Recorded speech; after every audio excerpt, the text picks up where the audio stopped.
Let's talk about customer interviews. Most people think that if you ask for one, they will freak out, but the truth is, they won't. In fact, most clients love it when we ask for their opinion because it makes them feel more valued. Plus, it's another chance for you to bond and build more better relationships with your customers. Why are we running customer interviews from a marketing perspective? Your clients might see you differently than you do.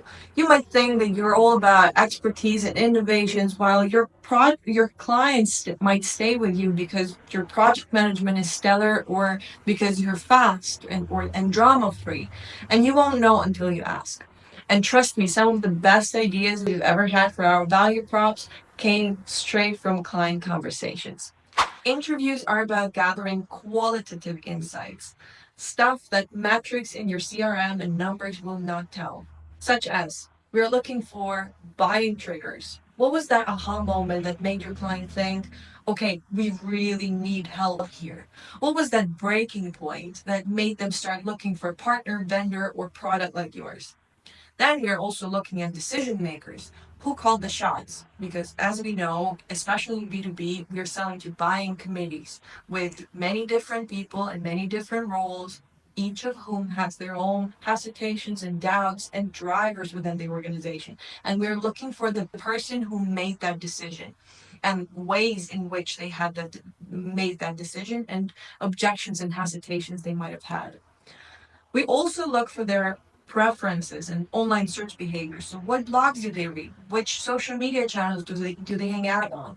Are they members of some communities and foundations? Where do they go to ask for advice? This isn't just a nice to know information. This is your first party data that helps you shape how you market, sell, and position your services to similar prospects. So eventually you can and should reuse those insights in your content, messaging, and even positioning that goes beyond a pure marketing strategy. What makes marketing interviews different from your PM calls? Let's get one thing straight. Your marketing interviews are not the same as PM calls. PM calls are about the here and now, the progress, the tasks, the delivery, while marketing interviews are about the customer journey that brought the clients to you in the first place. Even if your client came from Upwork, something must have happened in their business. Something so urgent and so unbearable that made them find resources, time, and money to hire you. And so we're looking for that something. How do we run customer interviews? Remember that this is not an interrogation, it's a conversation. So we should strive to make it casual but professional at the same time. Here are a few tips. First of all, you involve someone familiar. Start by bringing a friendly face. It might be an account manager or a sales rep with whom a client has already had previous relationships, and involve them. It might be that person who sends out the invitation or sets up the call or just introduces you to the client. It's about setting trust. Clients are naturally more open with the person they are familiar, which means that you'll get richer and more honest insights. Also, prepare thoughtful questions. You might have already have some questions based on your portfolio audit or market research, so you have to have those questions at hand.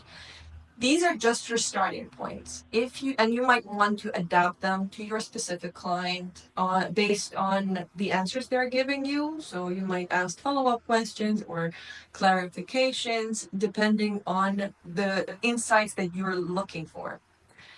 Then record the call with consent, of course, but trust me, you'll want to replay it later. Recording can save you from scrambling to write everything down while you're trying to actively listen. Just make sure to ask for permission up front, and you will surely want to listen to that recording again and to revisit quotes and details that might have slipped your mind at first. Then map those insights. You could use Figma boards if it's easier to spot patterns visually for you, or if you're more of a spreadsheet person, you could that works too. You can find templates, well, Figma and spreadsheet below this video. Just copy those into whatever tool you're using and start looking for patterns. Start looking for your insights. Then don't forget to present your findings to the team. Summarize them into a document your presentation and share them with different departments, they will certainly find value in that too. And yes, I will repeat that again. Magic happens when the conversation flows naturally. It's not an interrogation. Scripts are good, but spontaneity is better. You'll not only get insights from your customer, but also strengthen your relationship with the client. Some best practices for customer interviews. First of all, listen more than you speak.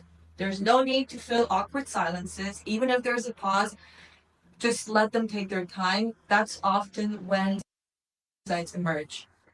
Also, don't be afraid to ask follow up questions and ask for clarification. When they give an answer, dig deeper. Why did they feel that way?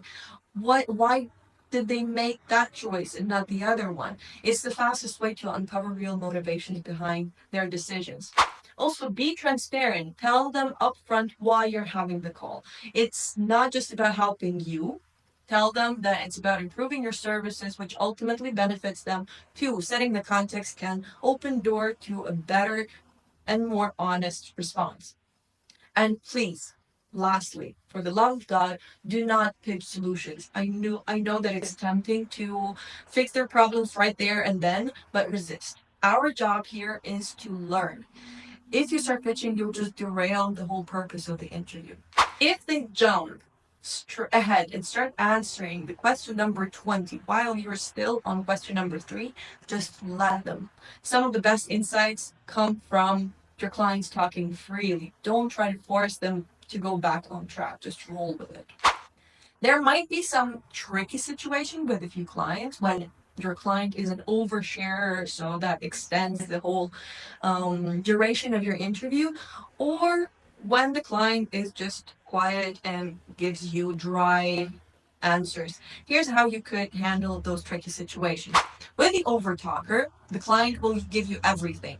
While it's great to have an engaged conversation and an engaged client, you will need to keep things focused.